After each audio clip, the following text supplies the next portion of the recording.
And then he says this, and now, O inhabitants of Jerusalem and men of Judah, judge please between me and my vineyard. What more could have been done to my vineyard that I haven't done in it? Why then, when I expected it to bring forth good grapes, did it bring forth wild grapes? And now please tell me, let me tell you what I will do to my vineyard. I'll take away the hedge so that it shall be burned. I'll break down its wall, and it shall be trampled down. I want to stay right there for a moment. God says, I want you to judge between me and I want you to judge between my vineyard, which is an Old Testament way of saying, I want you to measure in the balances who's right and who's wrong.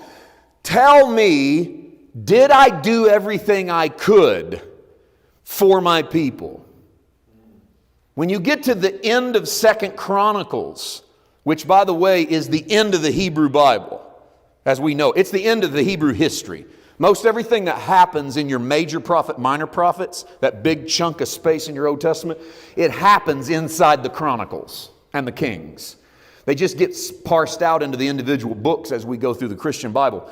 But individually, that whole incident happens before you get done with 2 Chronicles. When you get to the end of 2 Chronicles, God says to Israel that I did everything that I could for you. I provided you with everything that I could, and still you didn't produce the fruit that you should have been able to produce.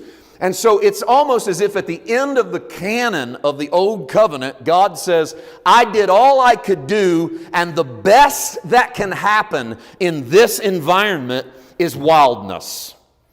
The best that can happen, and I look at it this way, the best that can happen in an environment of the law is wildness. You might get people who can check their attitude because they're being judged peripherally by their neighbor, but you will not be a fruit producer in an environment that demands your performance in order to give you righteousness. There's no way you'll produce good fruit.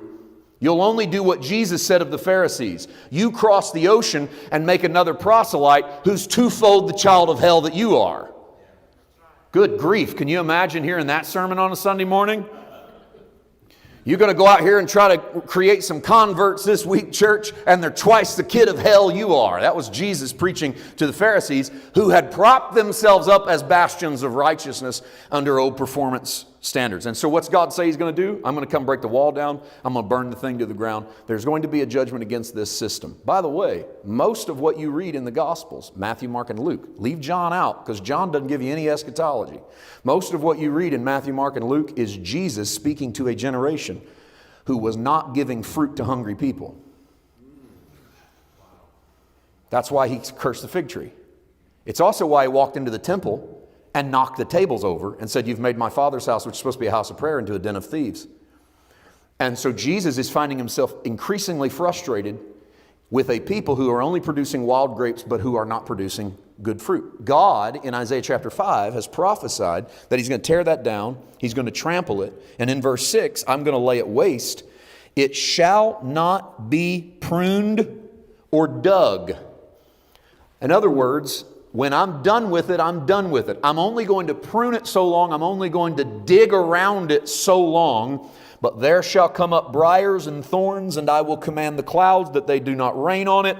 For the vineyard of the Lord of hosts, here's that verse that tells us the choice vine. The vineyard of the Lord of hosts is the house of Israel, and the men of Judah are His pleasant plant.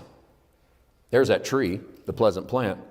He looked for justice, but behold, all He found was oppression. He looked for righteousness, but behold, all He found was a cry for help. Now go back to Luke chapter 13 and let's revisit our story. Now that we've already read it through once, but now that we have the idea that Israel's already been introduced to this story, they already know this in their history. They know they're supposed to be a vine. They know that they're supposed to be the one who God has placed in a good land. And then the story comes to them of Jesus telling that the owner of this tree keeps coming, and he keeps coming, and he keeps coming, and he keeps visiting, and he keeps looking for fruit, but he doesn't find any. And then in verse 8 is the but that we need in the new covenant. Okay? But is a rebuttal. It's a conjunction. It's a transition. It's this, but this. All of God's prophetic words, by the way, have but on them. All of God's prophetic words have but. Why? Because God is not in the pronouncement business of the negative. Even in the Old Testament, God was in the pronouncement business of that which could be avoided. Amen. Okay? We've confused prophecy in the modern church with being a seer. We've confused it with palm reading and crystal balls. God's prophecy was not to tell you the future. God's prophecy was to give you the option of what your future could be.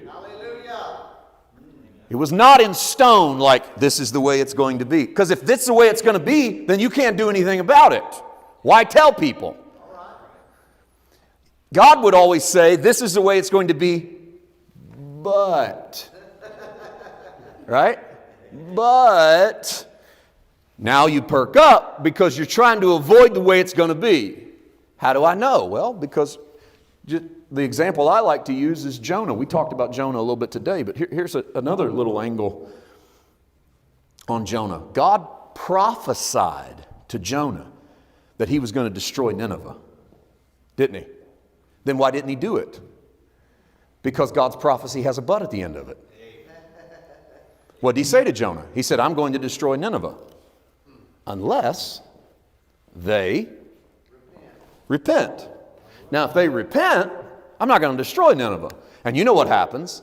And does God destroy Nineveh? The answer is no. Why? Because they did exactly what God said they had to do in order to avoid that prophecy coming true. So when God lays it out, God gives a remedy.